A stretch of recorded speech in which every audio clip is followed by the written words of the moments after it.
Now, fully to make sense of Kant's moral theory and the groundwork requires that we be able to answer three questions. How can duty and autonomy go together? What's the great dignity in answering to duty? It would seem that these two ideas are opposed, duty and autonomy. What's Kant's answer to that? Need someone here to speak up on Kant's behalf. Does he have an answer?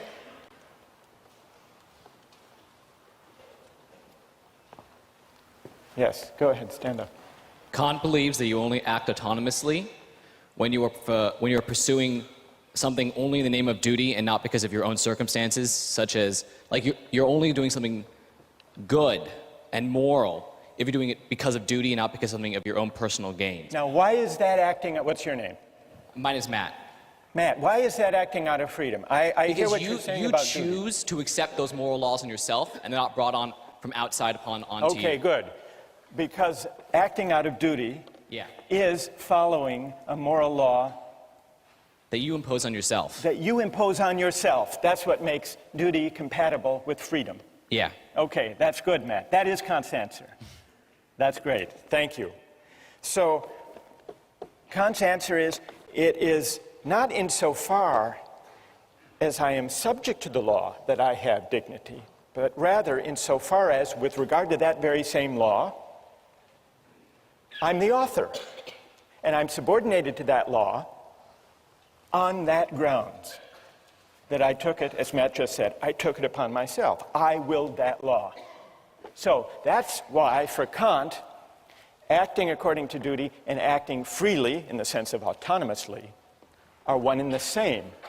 But that raises the question, how many moral laws are there? Because if dignity consists in being governed by a law that I give myself, what's to guarantee that my conscience will be the same as your conscience? Who has Kant's answer to that? Yes? Because a moral law is not contingent upon subjective conditions. It would transcend all particular differences between people, and so would be a universal law. And in this respect, there would only be one moral law, because it would be supreme. That's exactly right. What's your name? Kelly. Kelly. So, Kelly, Kant believes that if we choose freely, out of our own consciences, the moral law, we're guaranteed to come up with one and the same moral law. Yes. And that's because when I choose, it's not me, Michael Sandel, choosing. It's not you, Kelly, choosing for yourself. What is it exactly? Who's doing the choosing? Who's the subject? Who's the agent who's doing the choosing? Reason. Well, reason. Pure reason. Pure reason. And what you mean by pure reason is what exactly? Well, pure reason is, like we were saying before, not subject to any external conditions that may be imposed on it. Good. So. That's great. So the reason that does the willing, the reason that governs my will when I will the moral law, is the same reason that operates when you choose the moral law for yourself. Yes. And that's why it's possible to act autonomously, to choose for myself, for each of us to choose for ourselves as autonomous beings, and for all of us to wind up willing the same moral law, the categorical imperative. But then there is one big and very difficult question left. Even if you accept everything that Matt and Kelly have said so far, how is a categorical imperative possible? How is morality possible? To answer that question, Kant says we need to make a distinction. We need to make a distinction between two standpoints from which we can make sense of our experience. Let me try to explain what he means by these two standpoints. As an object of experience, I belong to the sensible world. There, my actions are determined by the laws of nature and by the regularities of cause and effect. But as a subject of experience, I inhabit an intelligible world. Here, being independent of the laws of nature, I am capable of autonomy, capable of acting according to a law I give myself. Now, Kant says that only from this second standpoint can I regard myself as free. For to be independent of determination by causes in the sensible world is to be free. If I were wholly an empirical being, as the utilitarians assume, if I were a being wholly and only subject to the deliverances of my senses, to pain and pleasure and hunger and thirst and appetite, if that's all there were to humanity, we wouldn't be capable of freedom, Kant reasons. Because in that case, every exercise of will would be conditioned by the desire for some object. In that case, all choice would be heteronymous choice, governed by the pursuit of some external end. When we think of ourselves as free, Kant writes, we transfer ourselves into the intelligible world as members and recognize the autonomy of the will. That's the idea of the two standpoints. So, how are categorical imperatives possible? Only because the idea of freedom makes me a member of an intelligible world. Now, Kant admits we aren't only rational beings. We don't only inhabit the intelligible world, the realm of freedom. If we did, then all of our actions would invariably accord with the autonomy of the will. But precisely because we inhabit simultaneously the two standpoints, the two realms, the realm of freedom and the realm of necessity, precisely because we inhabit both realms, there is always potentially a gap between what we do and what we ought to do, between is and ought. Another way of putting this point, and this is the point with which Kant concludes the groundwork, morality is not empirical. Whatever you see in the world, whatever you discover through science, can't decide moral questions. Morality stands at a certain distance from the world, from the empirical world. And that's why no science could deliver moral truth. Now, I want to test Kant's moral theory with the hardest possible case, a case that he raises, the case of the murderer at the door. Kant says that lying is wrong. We all know that. We've discussed why. Lying is at odds with the categorical imperative. A French philosopher, Benjamin Constant, wrote an article responding to the groundwork where he said this absolute prohibition on lying is wrong. It can't be right. What if a murderer came to your door looking for your friend who was hiding in your house, and the murderer asked you point blank, is your friend in your house? Constant says it would be crazy to say that the moral thing to do in that case is to tell the truth. Constant says the murderer certainly doesn't deserve the truth. And Kant wrote a reply. And Kant stuck by his principle that lying even to the murderer at the door is wrong. And the reason it's wrong, he said, is once you start taking consequences into account to carve out exceptions to the categorical imperative, you've given up the whole moral framework. You've become a consequentialist, or maybe a rule utilitarian. But most of you, and most of Kant's readers, think there's something odd and implausible about this answer. I would like to try to defend Kant on this point, and then I want to see whether you think that my defense is plausible. And I would want to defend him within the spirit of his own account of morality. Imagine that someone comes to your door. You were asked the question by this murderer. You're hiding your friend. Is there a way that you could avoid telling a lie without selling out your friend? Does anyone have an idea of how you might be able to do that? Yes, stand up.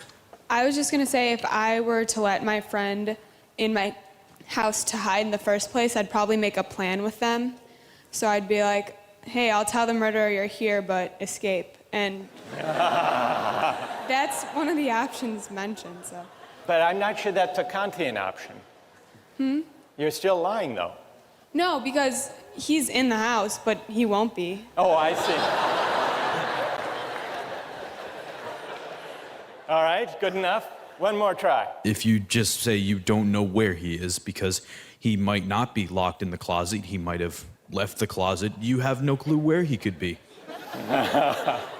So you would say, I don't know, which wouldn't actually be a lie because you weren't at that very moment looking in the closet. Exactly. So it would be, strictly speaking, true, Yes. and yet possibly deceiving, misleading. But still true. What's your name? John. John. All right, John has, now John may be onto something. John, you're really offering us the option of a clever evasion that is, strictly speaking, true. This raises the question whether there is a moral difference between an outright lie and a misleading truth. From Kant's point of view, there actually is a world of difference between a lie and a misleading truth. Why is that? Even though both might have the same consequences. But then remember, Kant doesn't base morality on consequences. He bases it on formal adherence to the moral law. Now, sometimes in ordinary life, we make exceptions for the general rule against lying with a white lie. What is a white lie?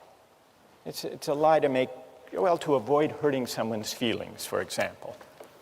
It's a lie that we think of as justified by the consequences. Now, Kant could not endorse a white lie, but perhaps he could endorse a misleading truth. Suppose someone gives you a tie as a gift, and you open the box, and it's just awful. What do you say? Thank you. You could say thank you. But they're waiting to see what you think of it. Or they ask you, what do you think of it? You could tell a white lie and say, it's beautiful.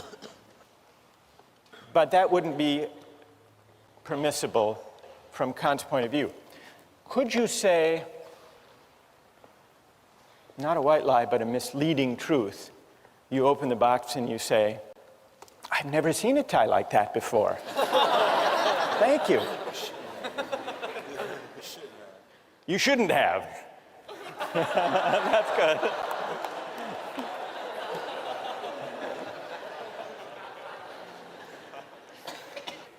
Can you think of a contemporary political leader who engaged? You can? Who are you thinking of? Remember the whole carefully worded denials in the Monica Lewinsky affair of Bill Clinton. Now, those denials actually became the subject of very explicit debate and argument during the impeachment hearings. Take a look at the following excerpts from Bill Clinton. Is there something, do you think, morally at stake in the distinction between a lie and a misleading, carefully couched truth?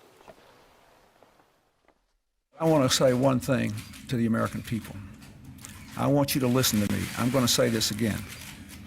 I did not have sexual relations with that woman, Miss Lewinsky. I never told anybody to lie, not a single time, never. These allegations are false.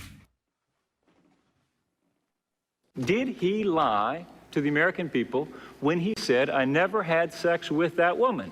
You know, he doesn't believe he did, and because of the... Let me explain, may I explain, Congressman? What he said was to the American people that he did not have sexual relations. And I understand you're not going to like this, Congressman, because you will see it as a hair-splitting, evasive answer. But in his own mind, his definition was not... Okay, I understand that argument. Okay. All right. So there you have the exchange. Now, at the time, you may have thought this was just a legalistic, hair-splitting exchange between a Republican who wanted to impeach Clinton and the lawyer who was trying to defend him. But now, in the light of Kant, do you think there is something morally at stake in the distinction between a lie and an evasion, a true but misleading statement? I'd like to hear from defenders of Kant, people who think there is a distinction. Are you ready to defend Kant? Well, I think when you try to say that lying and misleading truths are the same thing, you're basing it on a consequentialist argument, which is that they achieve the same thing. But the fact of the matter is, you told the truth, and you intended that people would believe what you were saying, which was the truth, which means it is not morally the same as telling a lie and intending that they believe it is the truth, even though it's not true. Good. What's your name? Diana. So Diana says that Kant has a point here. And it's a point that might even come to the aid of Bill Clinton. And that is, well, what about that? Someone over here. For Kant, motivation is key. So if you give to someone because primarily you want to feel good about yourself, Kant would say that has no moral worth. Well, with this, the motivation is the same. It's to sort of mislead someone, it's to lie, it's to sort of throw them off the track, and the motivation is the same. So there should be no difference. Okay, good. So here, isn't the motive the same, Diana?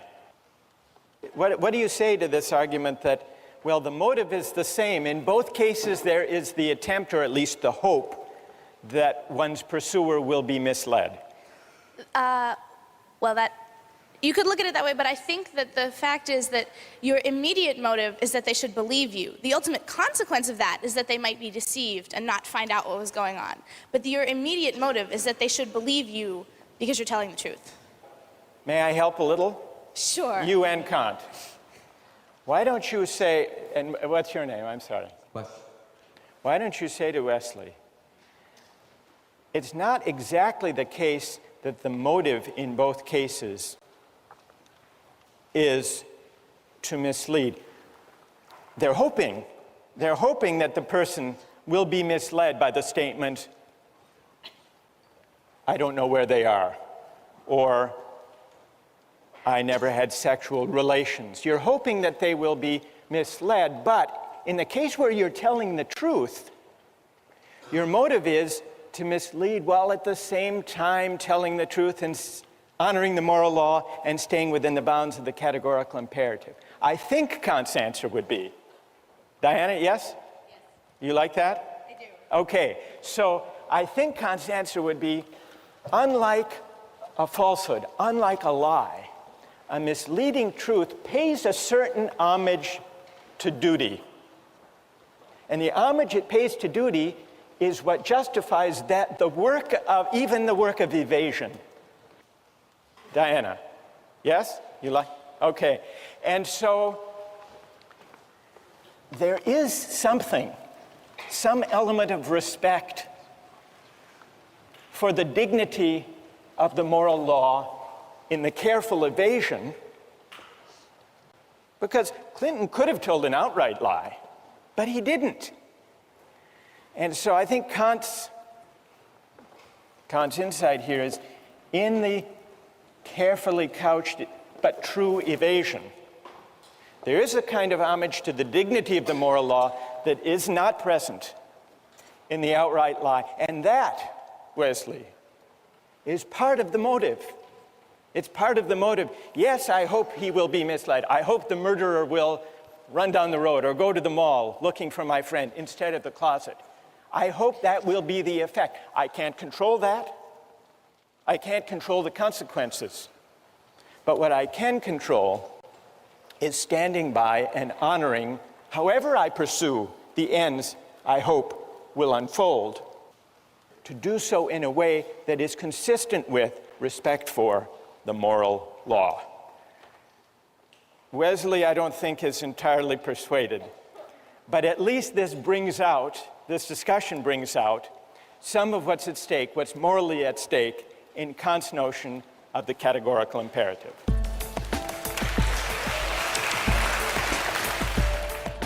As long as any effort is involved, I would say that the contract is valid and it should take effect. But why? What morally can you point to? For example, two people agree to be married, and one suddenly calls the other in 2 minutes say, I changed my mind. Does the contract have obligation on both sides? Well, I'm tempted to say no. Fine.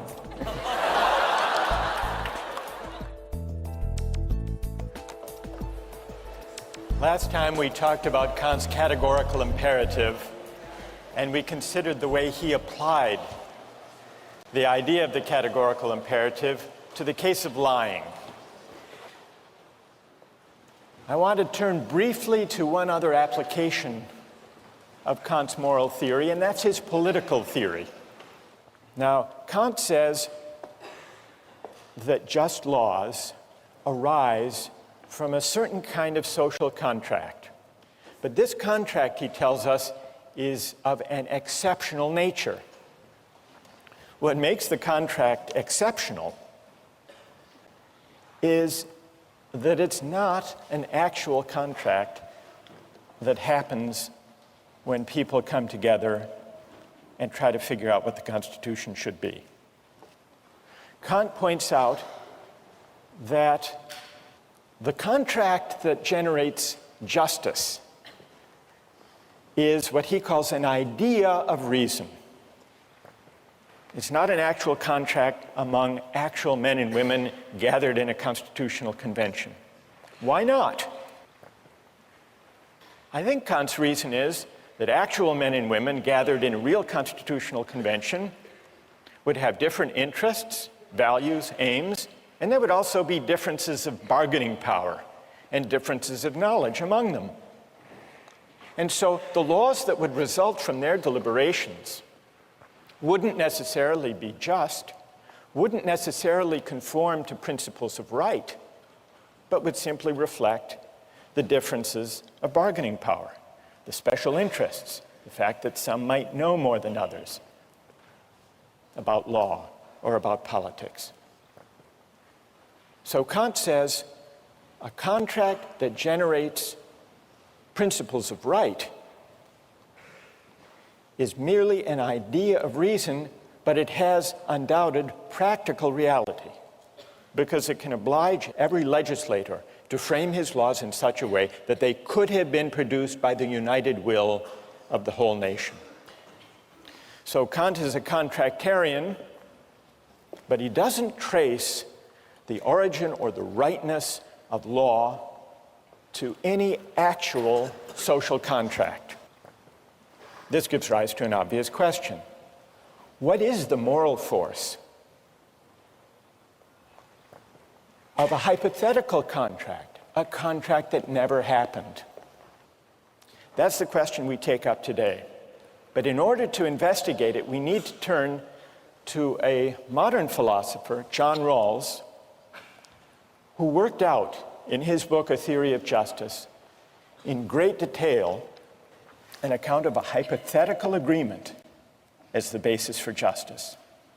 Rawls's theory of justice, in broad outline, is parallel to Kant's in two important respects.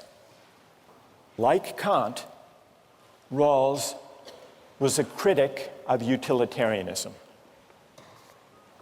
Each person possesses an inviolability founded on justice, Rawls writes, that even the welfare of society as a whole cannot override. The rights secured by justice are not subject to political bargaining or to the calculus of social interests. The second respect in which Rawls's theory follows Kant's is on the idea that principles of justice, properly understood, can be derived from a hypothetical social contract, not an actual one.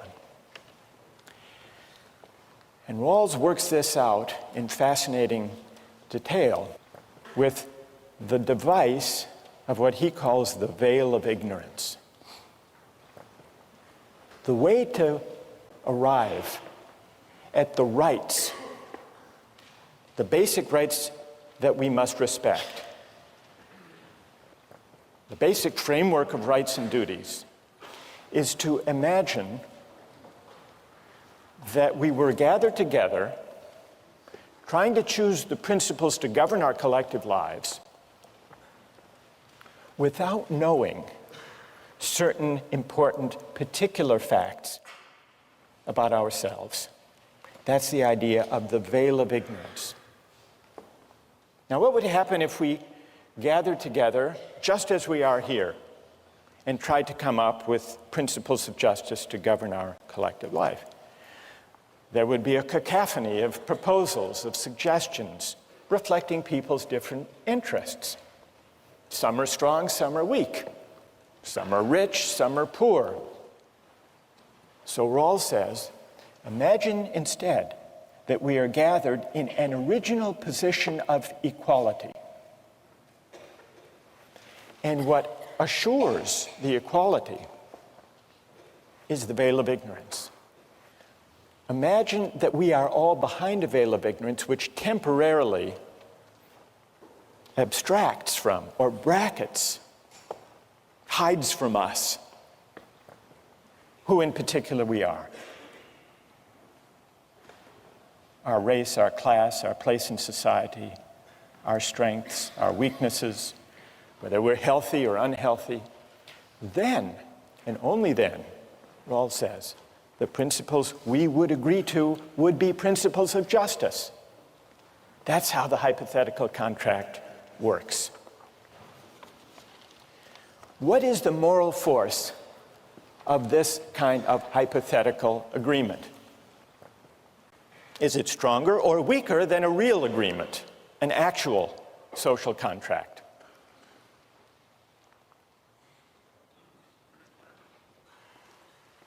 In order to answer that question, we have to look hard at the moral force of actual contracts. There are really two questions here. One of them is, how do actual contracts bind me or obligate me? Question number one. And question number two, how do actual, real-life contracts justify the terms that they produce?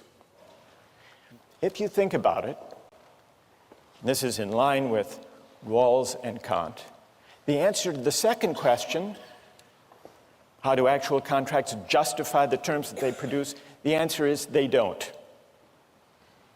At least not on their own. Actual contracts are not self-sufficient moral instruments. Of any actual contract or agreement, it can always be asked, is it fair what they agreed to? The fact of the agreement never guarantees the fairness of the agreement. And we know this by looking at our own constitutional convention. It produced a constitution that permitted slavery to persist. It was agreed to, it was an actual contract, but that doesn't establish that the laws agreed to, all of them, were just. Well, then what is the moral force of actual contracts? To the extent that they bind us, they obligate in two ways. Suppose, maybe here it would help to take an example. We make an agreement, a commercial agreement. I promise to pay you $100 if you will go harvest and bring to me 100 lobsters. We make a deal. You go out and harvest them and bring them to me. I eat the lobsters, serve them to my friends, and then I don't pay. And you say, but you're obligated. And I say, why? What do you say? Well, we had a deal.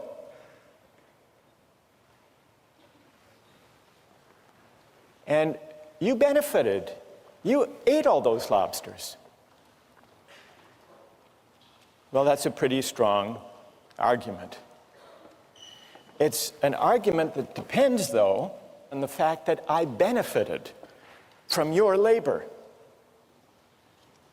So contracts sometimes bind us insofar as they are instruments of mutual benefit. I ate the lobsters, I owe you the $100 for having gathered them. But suppose, now take a second case, we make this deal, I'll pay you $100 for 100 lobsters, and 2 minutes later, before you've gone to any work, I call you back and say, I've changed my mind. Now, there's no benefit, there's no work on your part, so there's no element of reciprocal exchange. What about in that case? Do I still owe you? Merely in virtue of the fact that we had an agreement? Who says, those of you who say, yes, I still owe you? Why? Okay, stand up. Why do I owe you? I call you back. After 2 minutes, you haven't done any work. I think I spent the time and effort in drafting this contract with you, and also have emotional expectation that I'll go through the work. So you took time to draft the contract, but we did it very quickly. We just chatted on the phone. That wouldn't be a formal form of contract, though. Well, I faxed it to you. It only took a minute. As long as any effort is involved, I would say that the contract is valid and it should take effect. But why? What morally can you point to that obligates me? I admit that I agreed, but you didn't go to any work. I didn't enjoy any benefit. Because one might mentally go through all the work of harvesting the lobsters. You mentally went through the work of harvesting the lobsters. That's nothing, is it? It's not much. Is it worth $100 that you were imagining yourself going and collecting lobsters? It may not worth $100, but it may worth something to some people. All right, I'll give you $1 for that. But so you're still pointing, what's interesting, you're still pointing to the reciprocal dimension of contracts. You did or imagined that you did or looked forward to doing something on my behalf. For example, two people agree to be married, and one suddenly calls the other in 2 minutes say, I changed my mind. Does the contract have obligation on both sides? Nobody has paid any work, or nobody has benefited yet. Well, I'm tempted to say no. Fine.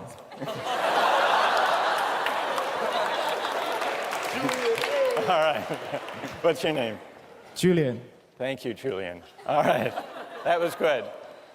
Now, is there anyone who agrees with Julian that I still owe the money? For any other reason now, go ahead, stand up. I think if you back out, it sort of cheapens the institution of contracts. Good, but why? Why does it? Well, I think this is kind of Kantian, but there's a certain intrinsic value in being able to make contracts and having, knowing that people will expect that you'll go through with that. Good, it would cheapen the whole idea of contracts, which has to do with taking an obligation on myself. Is that the idea? Yeah, I think so. What's your name? Adam. So Adam points instead not to any reciprocal benefit or mutual exchange, but to the mere fact of the agreement itself. We see here there are really two different ways in which actual contracts generate obligations. One has to do with the act of consent as a voluntary act. And it points, Adam said this was a Kantian idea, and I think he's right, because it points to the ideal of autonomy. When I make a contract, the obligation is one that is self-imposed. And that carries a certain moral weight, independent of other considerations. And then there's a second element of the moral force of contract arguments, which has to do with the sense in which actual contracts are instruments of mutual benefit, and this points toward the ideal of reciprocity. That obligation can arise, I can have an obligation to you, insofar as you do something for me. Now, we're investigating the moral force and also the moral limits of actual contracts. And here I would like to advance an argument about the moral limits of actual contracts. Now that we know what moral ingredients do the work when people come together and say, I will do this if you do that. I would like to argue first that the fact that two people agree to some exchange does not mean that the terms of their agreement are fair. When my two sons were young, they collected baseball cards and traded them. And there is a 2-year age difference between them, and so I had to institute a rule about the trades that no trade was complete until I had approved it. And the reason is obvious.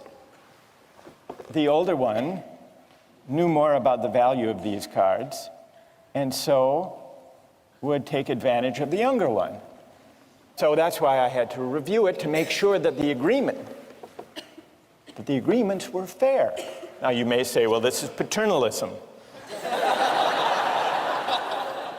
Of course it was. That's what paternalism is for, that kind of thing. So what does this show? What does the baseball card example show? The fact of an agreement is not sufficient to establish the fairness of the terms. I read some years ago of a case in Chicago. There was an elderly widow, an 84-year-old widow named Rose, who had a problem in her apartment with a leaky toilet. And she signed a contract with an unscrupulous contractor who offered to repair her leaky toilet in exchange for $50,000. But she had agreed. She was of sound mind, maybe terribly naive and unfamiliar with the price of plumbing. She had made this agreement. Luckily, it was discovered. She went to the bank and asked to withdraw $25,000. And the teller said, what do you need all of that money for? And she said, well, I have a leaky toilet. And the teller called authorities, and they discovered this unscrupulous contractor.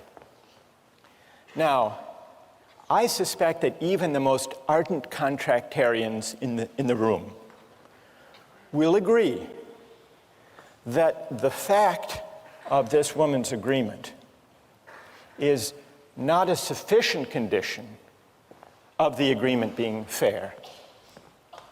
Is there anyone who will dispute that?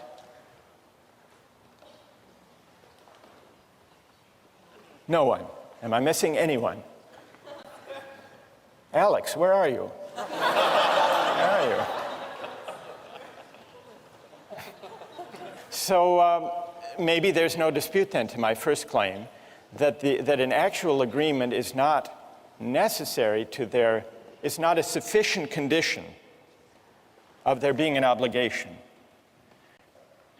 I want to now make a stronger, maybe more controversial claim about the moral limits of actual contracts, that a contract or an act of consent is not only not sufficient, but it's not even a necessary condition of there being an obligation. And the idea here is that if there is reciprocity, if there is an exchange, then a receipt of benefits, there can be an obligation even without an act of consent. One great example of this involves the 18th century philosopher, the Scottish moral philosopher David Hume.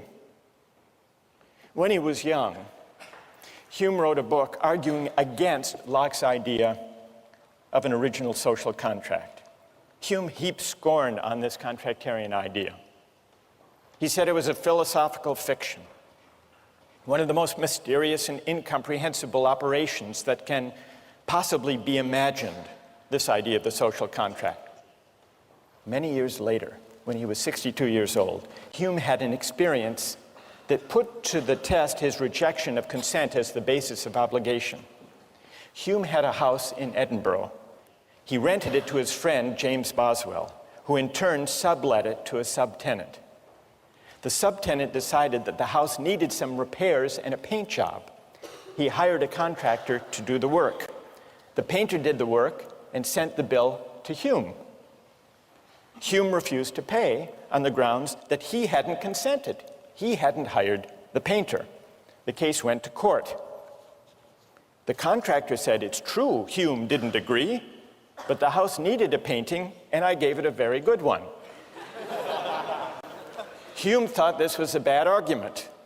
The only argument this painter makes is that the work was necessary to be done, but this is no good answer because by the same rule, this painter may go through every house in Edinburgh and do what he thinks proper to be done without the landlord's consent and give the same reason, that the work was necessary and that the house was the better for it. So Hume didn't like the theory that there could be obligation to repay a benefit without consent, but the defense failed and he had to pay. Let me give you one other example of the distinction between the consent-based aspect of obligations and the benefit-based aspect and how they're sometimes run together. This is based on a personal experience. Some years ago, I was driving across the country with some friends, and we found ourselves in the middle of nowhere in Hammond, Indiana. We stopped at a rest stop and got out of the car, and when we came back, our car wouldn't start. None of us knew much about cars. We didn't really know what to do until we noticed that in the parking lot, driving up next to us, was a van, and on the side it said Sam's Mobile Repair Van. And out of the van came a man, presumably Sam, and he came up to us and he said, "Can I help you? Here's how I work. I work by the hour for $50 an hour. If I fix your car in 5 minutes, you owe me the $50. And if I work on your car for an hour and can't fix it, you'll still owe me the $50. So I said, "Well, what is the likelihood that you'll be able to fix the car?" And he didn't answer, but he did start poking around under the steering column. Short time passed, he emerged from under the steering column and said, "There's nothing wrong with the ignition system, but you still have 45 minutes left. Should I look under the hood?" I said, "Wait a minute. I haven't hired you. We haven't made any agreement." And then he became very angry, and he said, "Do you mean to say that if I had fixed your car while I was working under the steering column, that you wouldn't have paid me?" And I said, "That's a different question."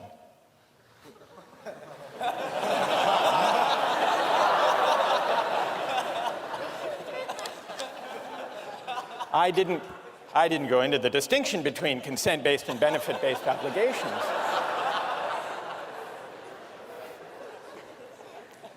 But I think he had the intuition that if he had fixed it while he was poking around, that I would have owed him the $50. I shared that intuition. I would have. But he inferred from that, this was the fallacy in the reasoning that I think lay behind his anger, he inferred from that fact that therefore, implicitly, we had an agreement. But that, it seems to me, is a mistake. It's a mistake that fails to recognize the distinction between these two different aspects of contract arguments. Yes, I agree, I would have owed him $50 if he had repaired my car during that time. Not because we had made any agreement, we hadn't. But simply because if he had fixed my car, he would have conferred on me a benefit for which I would have owed him in the name of reciprocity and fairness. So here's another example of the distinction between these two different kinds of arguments, these two different aspects of the morality of contract. Now, I want to hear how many think I was in the right in that case. That's reassuring. Is there anyone who thinks I was in the wrong? Anyone? You do? Why? Go ahead. Isn't the problem with this is that any benefit is inherently subjectively defined? I mean, what if you wanted your car broken and he had fixed it? I mean... No, I didn't want it broken. Yeah, in this case. I mean... Who would? I don't know, someone. I mean, what if Hume, what if the painter had painted his house blue, but he hated the color blue? I mean... You have to sort of define what your benefit is before the person does it. Well, all right, so what would you conclude from that, though, for the larger issue here? Would you conclude that, therefore, consent is a necessary condition of there being an obligation? Absolutely. You would? What's your name? Nate.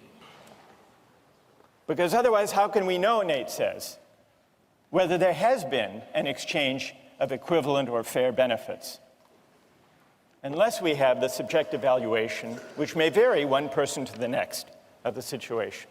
All right, that's a fair challenge.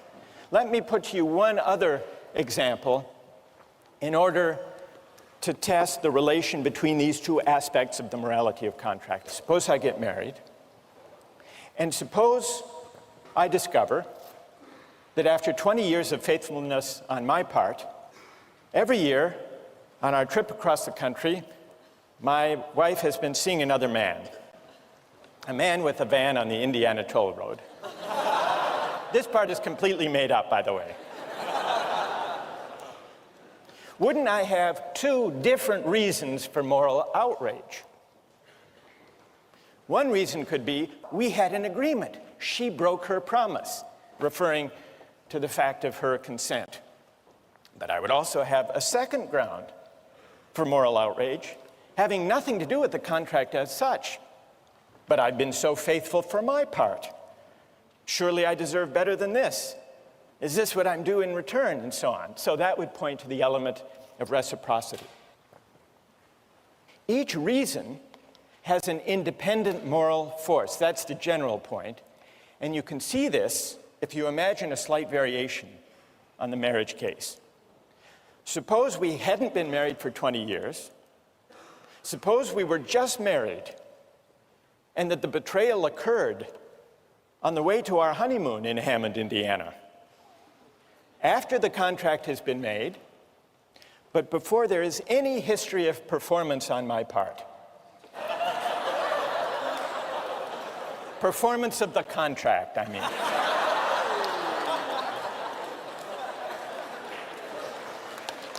I would still, oh, come on.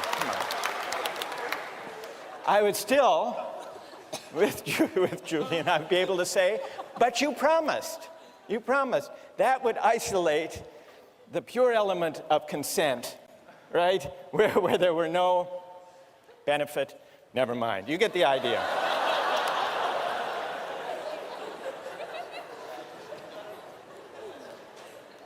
Here's the main idea.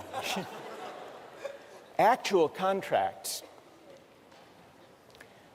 have their moral force in virtue of two distinguishable ideals, autonomy and reciprocity.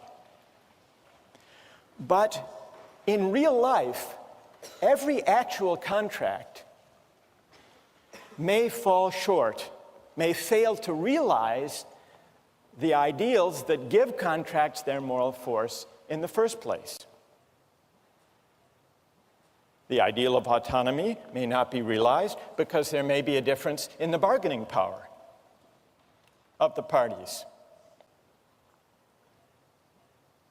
The ideal of reciprocity may not be realized because there may be a difference of knowledge between the parties.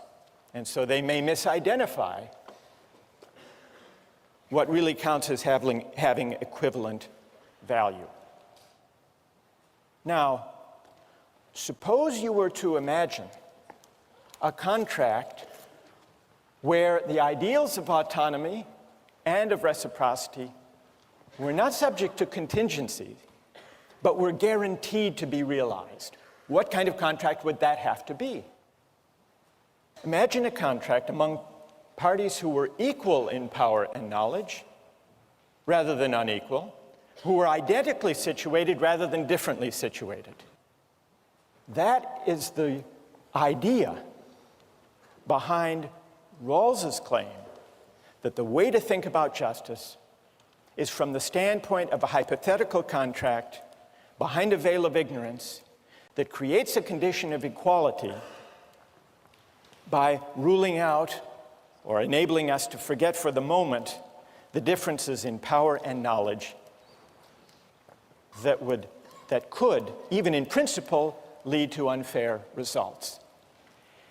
This is why, for Kant and for Rawls, a hypothetical contract among equals is the only way to think about principles of justice. What will those principles be? That's the question we'll turn to next time.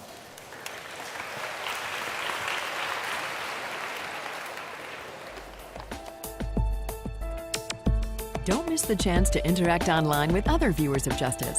Join the conversation, take a pop quiz, watch lectures you've missed, and learn a lot more. Visit justiceharvard.org.